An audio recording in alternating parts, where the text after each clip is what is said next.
Hi hello नमस्कार। आज मी तुमच्यासोबत अशी एक रेसिपी शेअर करणार आहे, ती बहुतेक जणांना माहीत आहे। अतिशय टेस्टी आणि खायलाही तितकीच हेल्दी असा मेथीचा थेपला किंवा मेथीचा पराठा मी माझ्या पद्धतीने कसा करते, जेणेकरून तो जास्त हेल्दी आणि चविष्ट कसा होईल, जेणेकरून सर्व मुलं पण खातील आणि मोठे पण खातील असा मेथीचा थेपला खूपच सोप्या पद्धतीने आणि ते पण घरातलं साहित्य न आवडणारेही आवडीने खातील असा मेथीचा थेपला। चला तर आपण बघूया तो कसा करायचा। तर इथे मी मेथी धुवून स्वच्छ घेतलेली आहे, एका चाळणीमध्ये मी नितळत ठेवलेली आणि या पद्धतीने आपल्याला स्वच्छ करायची आहे, म्हणजे नीट करून ती धुवून चाळणीमध्ये ठेवायची आहे, जेणेकरून सगळं पाणी त्याचं निथळलं जाईल। नीट करताना काळजी एवढीच घ्यायची आहे की आपल्याला मोठी देठं घ्यायची नाही, जी नाजूक देठं असतात तीच घ्यायची आहे, जी जाड मोठी असतात ती अजिबात घ्यायची नाही, नाहीतर तुमचा थेपला हा कडू आणि कच्चा लागतो। आपल्याला जी बारीक देठं आहेत, म्हणजे जी कवळी देठं आहेत तीच घ्यायची आहेत, मोठी जाड अशी देठं घ्यायची नाहीत, कारण आपल्याला थेपल्यासाठी जी भाजी वापरतो ती कच्चीच वापरावी लागते, त्यामुळे ती जाड देठं पटकन शिजत नाही, बारीक देठं शिजतात आणि खातानाही ती कच्ची अशी लागत नाही। तर इथे मला 4-5 जाड अशी देठं दिसली तर मी ती काढून घेते आणि व्यवस्थित अशी मेथी ही बारीक अशी चिरून घेते। त्याआधी आपल्याला पूर्ण पाणी हे मेथीमधलं निथळून द्यायचं आहे, पाणी आपल्याला अजिबात ठेवायचं नाही, नाहीतर जे मिश्रण आपण करणार आहोत ते खूप पातळ होईल आणि आपले थेपले व्यवस्थित बनणार नाही। तर इथे मी तीच मेथी बारीक अशी चिरून घेतलेली आहे बघा।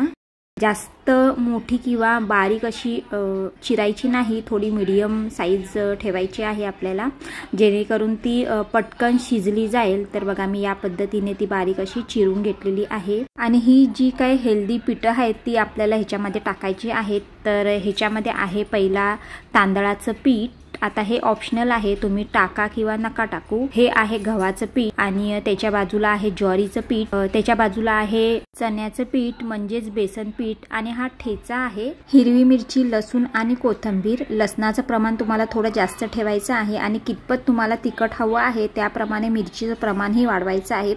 कोथिंबीर तुम्ही थोडीफार टाकू शकता, कारण नंतर आपल्याला मेथीमध्ये पण टाकायची आहे आणि इथे थोडेफार तीळ घेतलेले आहेत, तिळाचं प्रमाण तुम्ही कमी जास्त करू शकता। आता ही बघा, ही 1 वाटी मी कोथिंबीर घेतलेली आहे।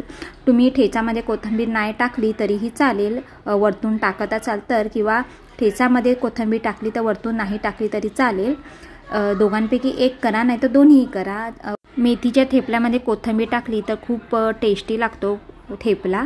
तर इथे मी गव्हाचं पीठ टाकलेलं आहे पहिल्यांदा आणि हे आहे ज्वारीचं पीठ। आता यामधलं तुमच्याकडे एखादं पीठ नसेल तरीही चालेल। आता हे आहे तांदळाचं पीठ, तांदळाच्या पिठाने थोडासा कुरकुरीतपणा येतो आणि चवही येते आणि हे आहे बेसन। आता या पिठाव्यतिरिक्त तुमच्याकडे अजून एखादं पीठ असेल तर ते सुद्धा वापरू शकता, पिठाचं प्रमाण तुम्ही कमी जास्तही करा। आणि आता हा आपण टाकत आहोत ठेचा, ठेचामध्ये लसूण हा भरपूर प्रमाणात टाकायचा आहे, लसूण आणि मेथी खूप सुंदर चव लागते आणि ही कोथिंबीर जी आपण वाटीभर घेतलेली ती। आता हे पूर्ण आपल्याला मिक्स करून घ्यायचं आहे। त्याआधी आपल्याला हे तीळ टाकून घ्यायचे आहेत, तिळाचं प्रमाण पण तुम्ही कमी जास्त करू शकता। मीठ चवीनुसार आपल्याला मीठ टाकायचं आहे, 2 चमचे मी इथं मीठ टाकलंय। तुम्हाला चटणी अजिबात टाकायचं नाही, चटणी व्यतिरिक्त मिरच्या आपण टाकलेल्या आहे, म्हणजे ठेचा टाकलेला आहे।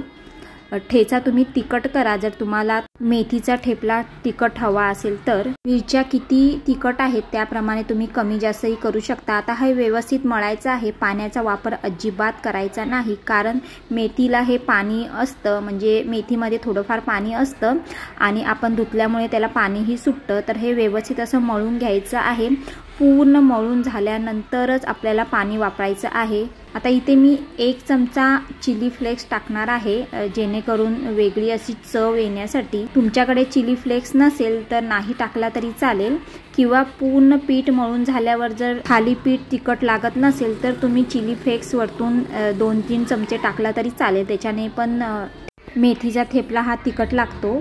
आता जर नाहीतर थेपला तिखट झाला नसेल तर बारीक मिरच्या तुम्ही कापून टाकल्या तरी चालेल, पण आपल्याला चटणी अजिबात टाकायची नाही। आता हे जे मिश्रण आहे ते व्यवस्थित असं झालंय का बघूया। त्याचं तर बाइंडिंग व्यवस्थित झालं तर आपल्याला पाणी टाकायची अजिबात गरज नाही। आता इथे थोडंसं मला सुकलेलं वाटलं, त्याच्यामुळे 2 चमचे मी दही टाकून हे व्यवस्थित असं मळलं आहे। तुमच्याकडे जर दही नसेल तर थोडंसं एकदम पाणी टाकून तुम्हाला मळायचं आहे। पाण्याचा वापर खूप कमी करा, जास्त करू नका, नाही तर पीठ पातळ होईल। पण दही नसेल तर थोडंसं पाणी टाका, आणि दही असेल तर दही अवश्य टाका, दह्याने वेगळी चव येते थेपल्याला। तर इथे मी पोळपाट घेतलं आहे माझं रेग्युलर वापरण्याचं, तिथे ओला रुमाल टाकलाय त्याच्यावरती, आणि हे जे मिश्रण आहे ते मी 10-15 मिनिटं झाकून ठेवलेलं, तर ते आपल्याला घ्यायचं आहे आणि या पद्धतीने गोळा करून आपल्याला ते रुमालावरती थापायचं आहे। आता ही पद्धत आहे ती खूपच सोपी आहे आणि झटपट होणारी, अजिबात आपले थेपले तुटत नाही आणि पटकन होतात, तर कोणतेही जास्त असं कष्ट घ्यावे लागत नाही। शक्यतो पिठावर आपल्याला थापायचे नाहीत, तर या पद्धतीने तुम्ही थेपला कराल तर तो खूपच चविष्ट आणि सुंदर टेस्टी होतो। जर तुम्ही पिठाचा वापर कमी केला तर मेथीच्या थेपल्याला वेगळीच अशी चव येते आणि खूप सारी मेथी आपल्या पोटातही जाते, त्यामुळे पिठाचा वापर हा कमीच करायचा आहे।